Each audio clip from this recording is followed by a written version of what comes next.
mbele ambapo waziri wa utumishi wa umma Geoffrey Ruku amewataka Wakenya kuwajibika kibinafsi katika kuimarisha usalama barabarani wakati serikali inazindua mpango wa dharura wa barabara kuu. Akizungumza huko Emali, kaunti ya Makueni, Ruku alisema kwamba uendeshaji holela na uzembe wa barabarani umesababisha vifo vya maelfu mwaka huu ama kila mwaka.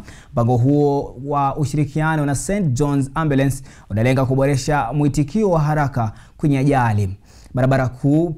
Katika barabara kuu pia alitangaza ujenzi wa hospitali ya kisasa dharura ya shilingi milioni 350 mjini Emali kusaidia waathiriwa wa ajali za barabarani.